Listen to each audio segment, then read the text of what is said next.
What's going on YouTube? JT's Reborn here, and welcome back to another edition of my DC comic book reviews. And in today's video, we're going to be talking about Robin issue number 4. This one is written by Joshua Williamson, art by Jorge Corona, and colors by Luis Guerrero. The cover is done by Gleb Melnikov. And this issue is a Damian and Raz, or Raish, or however the hell you pronounce it, because everybody's always saying something different. I can't decide because I grew up Batman the Animated Series and they're always like Ra's al Ghul. Then you watch like the Nolan films like Ra's al Ghul, and then you watch the Arrowverse and they're like Raish, and then you have somebody who's like no, it's Raish, no, it's Raz. What is the proper term to pronounce this guy's name? So it's tricky. I might just go with Raz just because it's easier. Damn it, I love the animated series. So Raish, I don't know. It's tough to decide. But anyways, so this one is Damian with Mr. Ghul himself.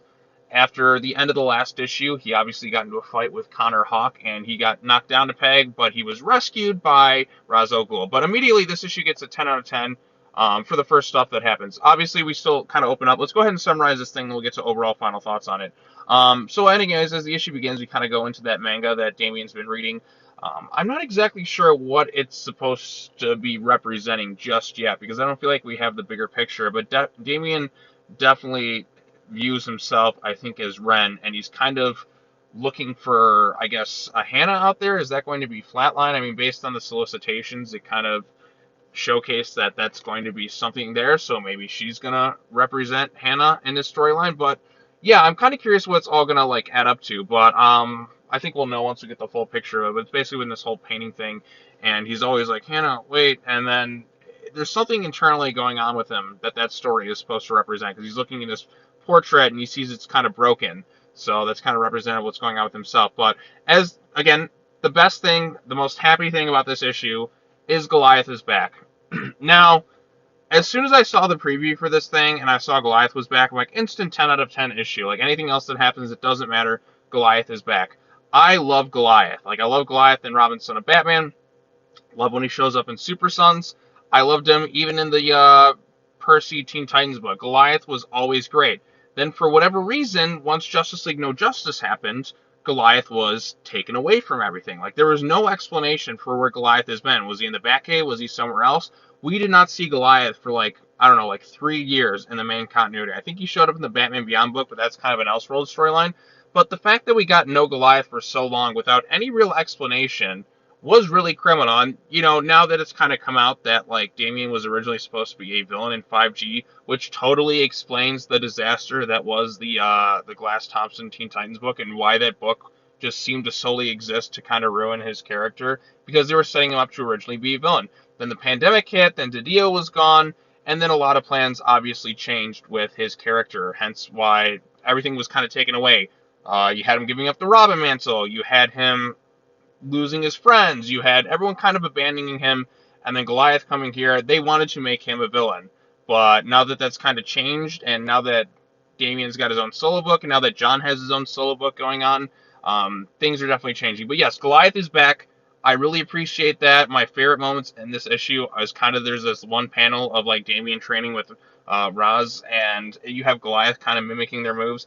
I love Goliath so much. I'm just happy to see him back. So, anyways, now they've gushed about Goliath enough. Let's kind of summarize what happens the rest of the thing. So, yes, it's kind of just Damian just kind of meeting Raz, and like you can see the art here. Again, the art is not Gleb's style, so it is a little bit different. But I kind of love it here, like especially this shot right here where we see Damian. He looks like somebody who has not slept in weeks. He looks like he's having a very bad day. Everybody has kind of gone crazy on him, and he's just kind of pissed off. And I kind of love the expression. Like, this is somebody who's like, okay, I'm not having a good day. And of course, I knew you were behind it. I knew you were behind it. There is a lot of retreading with this stuff with Damian, which this book is doing, but I do understand the reasoning behind it with Williamson, because you got to kind of fix the mess that was done. So you have to, once again, work from the ground back up. So a lot of this stuff is kind of retreading, but a thing I really appreciated about this issue was seeing a different side to Ra's al Ghul. You get to see like kind of a more compassionate side, and not the really like the one note villain that I feel like we've been kind of accustomed to for so long. Like, there's kind of moments in this that remind me a bit of Batman the Animated Series with Raz. Like, for instance, there was that episode, I think it was the Jonah Hex episode, where at the very end of it you see him and he's got his son there, and then he's just like, look, detective, we can fight another day, but for right now, let me take my boy home. So there is kind of a caring side that we have not quite seen. But and then there was kind of a moment where Roz addresses like, you got too much turmoil, which yeah, it's kind of all your fault for what you did to his mom, especially, and him too. Like, you're kind of the reason this kid is as messed up as he is. Also, you also have Batman there, who's not exactly been the best parent, which we've kind of noticed for a while. Like, he's just not around for his kid. And even then, like, kind of at the end of this issue, when they do kind of find out where Damian is, at least the Robins do, Batman isn't immediately there. So it goes to show just some more issues I kind of have with Batman. Then again, he's got other stuff going on in Gotham, but it's still your kid, Bruce. But yeah, so Damian's there.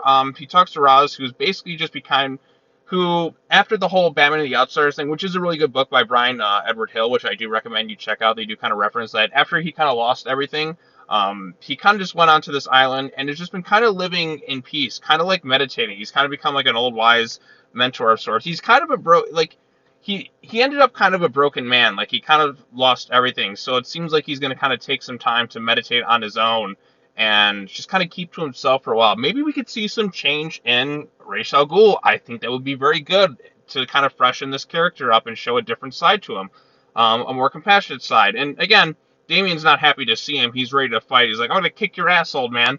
And Ra's is like, okay, never mind. But yeah, also we have Ravager going around on the island. There's a cameo from Hawk and Flatline. Of course, Hawk is like, talking about how he never saw what happened to Robin, so he's obviously lying there. She comes into contact with Respawn, who I'm convinced has got to be Grant Wilson in disguise. I mean, you got the Deathstroke stuff. He's really designed after him. I feel like this has got to be Grant Wilson. Like, I don't know who else Respawn could be, but, like, why else would Rose Wilson be there? So I'm going with Grant Wilson, like her long lost dead brother or something. I think that'd be kind of interesting to see. But anyway, so she ends up getting killed, which I guess is another rule of the tournament. For the tournament to begin, everybody has to die once. So I'm left wondering, like, what if you killed everyone else on the island, except for just, like, the tournament rules don't make no sense. So it's okay, you got the 3 lives rule, but it doesn't really begin until one person dies. So does that mean you have 3 lives left? I don't know. The rules of this tournament are kind of confusing, but I guess everybody has to die at least once for the tournament to begin. But if you're somebody who kind of killed everybody before the tournament really kind of started, like, how does that work? I don't know exactly. Like, the rules, I feel like they're just kind of adding things on. But yeah, so Rose Wilson gets killed in time, but she sent out a beacon to contact the others because she could not find Damian, because she's worried about him, because she's basically kind of become, I mean, Rose Wilson's kind of like an interesting character. Like, a lot of times she falls into kind of that morally gray area, but she overall, I still think, is, like, at her core, kind of a good person. Like, she, like, cares about Damian. She's kind of become like a big sister of sorts. And of course, she also has a connection with Jason Todd. So we got that going on there. And of course, we have Damian, who's kind of does some training with Ra's al Ghul. And again, I just like these little moments here. My favorite panel in this entire book is when they're kind of focusing. You got to focus on your mind, kid. And he's going like these old, like, sensei training bits. And you just have Goliath kind of in the background mimicking him. That's very adorable, and that's also really funny, too. A lot of good visual humor. See, this is one of the things I really missed about Goliath, is because there's a lot of nonverbal communication that Goliath has, and he does a good job at adding levity, and a lot of great visual, like, humor with Goliath. And I think that's something that's been really missing in terms of, like, Damian in these books. And Goliath was just so happy to see him because these two have been separated for so long, and for the first time in a while, you see him kind of happy, like, oh, Goliath, I missed you so much. Like, there's no anger. It's just a boy in his dragon bat, and I like that bit. So yeah, Raz is there. He's kind of teaching him lessons about, like, where he's been at, and he talks about the stars and the world, like, why it matters. So, like, again, you get a little bit of a softer side to Raz that you haven't quite seen before, but he still has, like, those Raz tendencies where he's like, isn't really happy with humanity. He's like, some people view me as a villain, and perhaps in your eyes I am, but my life has a purpose, and I may be viewed as a villain, but my purpose is to kind of, protect this planet, and, there's only so much room for humanity. Like, he has his motivation for why he does what he does. He doesn't really have a love of humanity. He has a love for the planet itself, but he believes, humanity is kind of beyond saving. But Damian's kind of there bringing up some different points, like, why don't we just build a bigger table, grandfather? And he's like, oh, you sound like your father. It must hurt that Batman, the only person you consider your equal, is your greatest enemy. The detective is not my greatest enemy. And then Damian's questioning who is, and he's like, okay, if there's one lesson you have to learn from me, The greatest enemy is from within. He's like, when I look at you, Damian, I see so much turmoil. Your heart is full of rage. Too much for a child so young. Oh, gee, I wonder why, Roz. Oh, wait, that's your fault. So maybe Roz can finally admit that he's kind of at fault for all this stuff. I mean, he is an abusive grandfather. Like, look at the kind of terrible things he's done to his daughter or his grandson. He put these two through hell growing up. Damian was at least able to kind of get out kind of early. Talia, like, I don't know what happened with her character. She was kind of always like in that morally gray area. She didn't want to betray her father, and she loved Bruce with like all her heart. And then obviously some characterization happened, which kind of changed things when like her mind kind of got damaged from like too much Lazarus Pit. But yeah, it kind of did something. So Roz goes to point out to Damian that his greatest enemy has always been like himself. He's always kind of at war internally, which a lot of this can feel a bit like retreading with Damian's character, but it kind of has to be done to kind of get him back onto the path of a hero's journey. And I really hope that by the end of this book, he's fully kind of evolved at this point, kind of loses a lot of that narcissistic edge that he has. And, like, I mean, he can still be a bit of a smartass, like, here and there, and kind of have some of his, you know, a little bit of his personality shining through, but he should still be a much better person and not so narcissistic, not so full of himself, like, actually being a lot more selfless. Kind of like when he needs help, he can go get help. Like when he needs a friend, he can get a friend. Be a lot nicer to people. Don't be so angry. Actually, like try to be better and do better. And I'm actually kind of hoping that's where this book ultimately leads his character, and then they stay with that. No more of this regression crap. Everyone's tired of it. We just want to kind of move on. Like, why have we been following this character for so long if there's never going to be kind of an end goal to be better? That's kind of what I've been hoping for with this series. I mean, we kind of got something like that recently. I mean, with Deceased, where they actually let him grow and be a better person, which I really loved. But I'm hoping to see something like that utilized in the Robin book. So again, he kind of goes off to go back to the Corto Maltese. We see some other stuff kind of going on with the League of Lazarus and the League of Assassins. Something about like some Lazarus resin and the like a book of immortality. And Damien's just like he can't really fight and do this stuff on his own. He also has his Chef Cousteau moments, basically the Ratatouille moments with Alfred basically being like, since Damien in this case kind of reminds me of Remy the rat in that movie, and Cousteau is basically like Alfred in this case. If you've seen Ratatouille, which if you haven't, you got to check it out. It's a great movie. As somebody's like kind of Damien's conscience that kind of pops up occasionally, like inside his head. I don't know if there's something else going on here with Alfred being that way. Like, is he like just all inside Damien's head? Is there kind of a spiritual thing going on there? Is he a ghost kind of like haunting him and kind of giving him advice, being his conscience that way?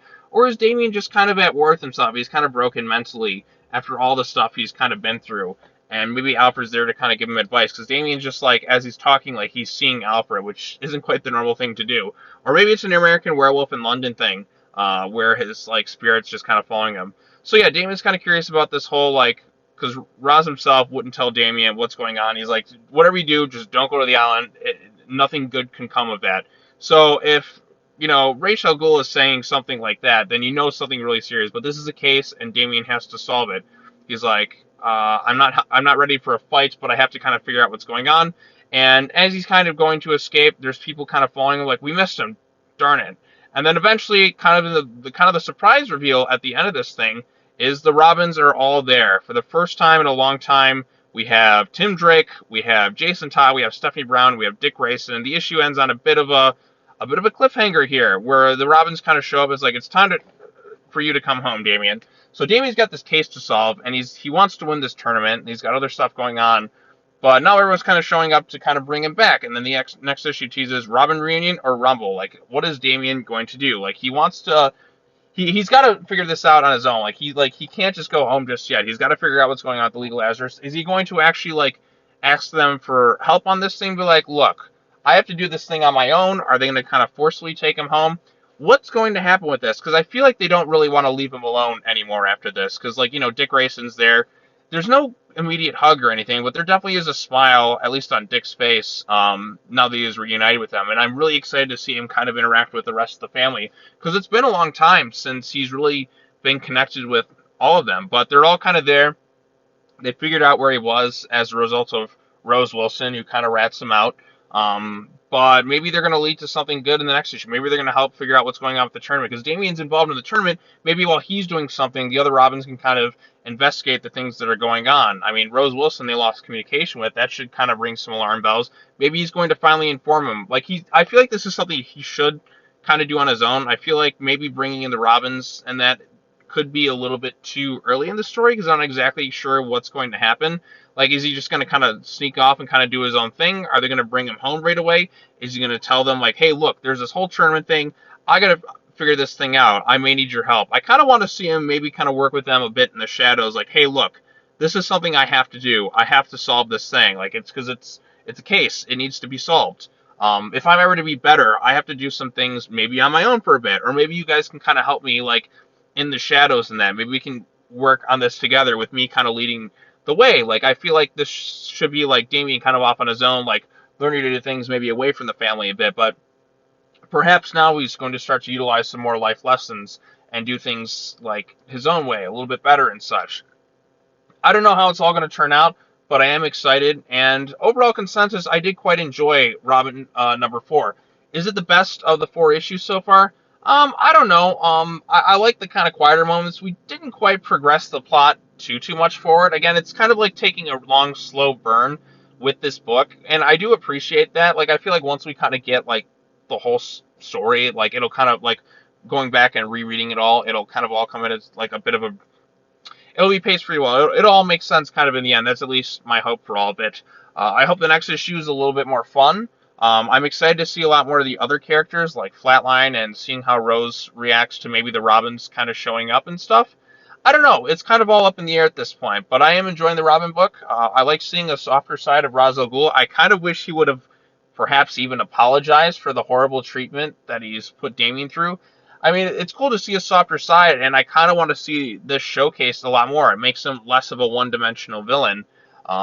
And I'm kind of surprised that Williamson actually kind of went that route. I thought that was kind of a nice change of pace for the character. Definitely reminded me of more of the animated series and how, despite all the stuff that he's going through, he still ultimately cares for his family in some ways. Otherwise, he wouldn't have helped him at all. But like, I like seeing a Raz that's kind of fallen a bit. Someone who's kind of lost everything and kind of has to reevaluate maybe his life choices. And perhaps would Ra's al Ghul ever get a redemption arc of some sorts? Now that would be something interesting to see. I don't think we'll get it. I think he'll still kind of stay maybe at best where he was at in this issue. But I would really love to see a Ra's al Ghul's life changed a bit. I'd like to see that in his character, but we'll see what happens. In terms of Goliath, I love seeing him. I kind of wish he'd have went with Damian to the island, but I have a feeling that after this arc is kind of over, Goliath's going to be kind of back in his life again. And I don't know what they're going to do after this League of Lazarus tournament arc. I think that's what has me the most intrigued about Robin after this, because I feel like the other books I can kind of see where they could go, but since this one's kind of so far removed from like everything else going on in Infinite Frontier, well, maybe not in Frontier, like the whole stuff in Gotham or Bloodhaven, that I wonder what's going to happen next for Damian. Is he going to go back to Gotham? Have a feeling Flatline will probably go with him because she's been kind of kept up with like Lord Deathman and all that. What about Rose Wilson? Is she going to play a factor into this? What about that Deathstroke book that's going to be coming out? Is it going to tie into that? Is it tying in for Frontier? That just raises too many questions. But yeah, so those are my thoughts on Robin number 4. Again, this is a long-winded video of me talking. I hope you all enjoyed it. Let me know your thoughts in the comment section down below. Be sure to hit the bell for notifications, like this video, share it with your friends, subscribe to the YouTube channel for more content. And as always, take care now. Bye-bye then, and I will see you all in the next video. More comic book reviews to come. Peace.